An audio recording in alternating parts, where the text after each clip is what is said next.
Bien, jóvenes, buenas tardes. Procediendo con la práctica, una vez ya indicado la parte teórica, ahora nos toca realizar la medición de dos tipos de voltaje. Uno, el voltaje de corriente continua y dos, el voltaje de corriente alterna. Bien, rápidamente vamos a realizar entonces la medición del voltaje de corriente continua, la cual lo obtenemos en estos elementos, en pilas o baterías. Y el voltaje de corriente alterna lo obtenemos aquí. ¿Cómo se llama este elemento? Toma corriente. Aquí obtenemos voltaje de corriente alterna y por este lado obtenemos voltaje de corriente continua. Muy bien, para medir ambos tipos de voltaje utilizamos este elemento. ¿Cómo se llama este elemento? Ya lo estudiamos en la clase anterior, se llama multímetro. Pero para ello debemos seleccionar correctamente con este selector en donde ubicamos para medir el voltaje de corriente continua y voltaje de corriente alterna. Bien, rápidamente medimos voltaje de corriente continua en esta batería. Para ello, jóvenes, ubicamos el selector aquí, en V, con la rayita. De esa manera podemos proceder a medir el voltaje de corriente continua. Bien, entonces esta batería tiene dos terminales, ¿no? Positivo, negativo. Veamos. Allí observamos en la pantalla ahora, jóvenes, por favor, observen aquí.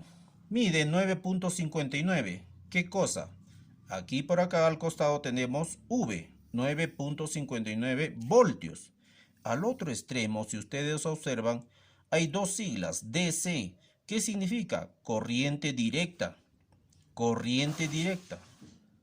9.59 voltios de corriente directa. O también conocido 9.59 voltios de corriente continua. Con esos dos términos podemos trabajar este tipo de voltaje continuo. Bien, el otro elemento, igual. Positivo y por aquí negativo. De igual manera estamos observando, jóvenes, la lectura 1.642 voltios. Al otro lado está DC, corriente directa.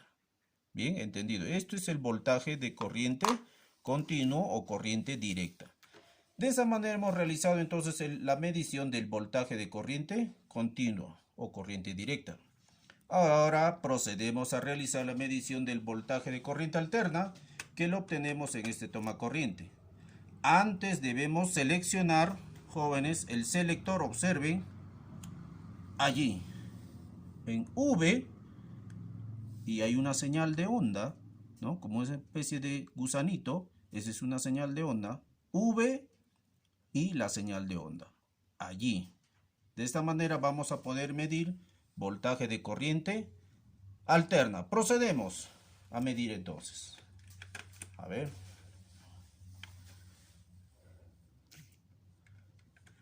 Un momento. Allí. Observen ahora la pantalla, jóvenes. Allí obtenemos 225 voltios V. Y al costado, observen ahora qué letras está. AC. ¿Qué indica eso? Corriente alterna. Quiere decir que este toma corriente me está proporcionando corriente alterna. ¿Correcto? Bien, jóvenes, de esa manera entonces hemos realizado la medición de los dos tipos de voltajes. Dos tipos de voltajes. Tanto continua y alterna. Ahora, la pregunta es, profesor, ¿para qué me serviría el voltaje de corriente continua o corriente directa y para qué el voltaje de corriente alterna?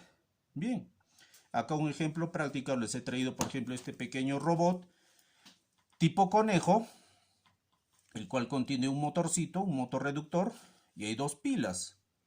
Bien, para ello sí, aquí en este caso sí me serviría para hacer funcionar este robot estas dos pilas de 1.5 cada uno.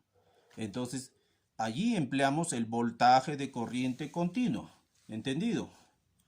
Bien, de esa manera, ¿no? Para eso me serviría entonces las pilitas en este caso. ¿Entendido, jóvenes? Ya. el otro elemento. Profesor, ahora ¿para qué me serviría el voltaje de corriente alterna? Este tipo de voltaje serviría para hacer funcionar esta lámpara, ¿no? Conectamos, ¿no? Y va a activar una lámpara, ¿correcto? También el voltaje de corriente alterna me va a permitir que funcione una plancha, ¿no? Conectamos la plancha y tengo ya operativo esta plancha. Este elemento también es un elemento conocido, ¿no? Es el cargador de celular. Como ustedes observan, hay dos terminales aquí. ¿Qué quiere decir? Que este cargador de celular, ¿no? Al ingresar aquí los 220 voltios, internamente lo transforma y por el otro extremo obtenemos el voltaje de corriente continua aquí en este otro extremo, la cual conectamos a nuestro equipo celular. ¿Entendido? Entonces, jóvenes, en síntesis, esos dos tipos de voltaje queda claro. De esa manera hemos realizado entonces la medición y hemos conocido cómo se reconocen los dos tipos de voltaje. Bien, esperando que haya sido claro, les agradezco su atención.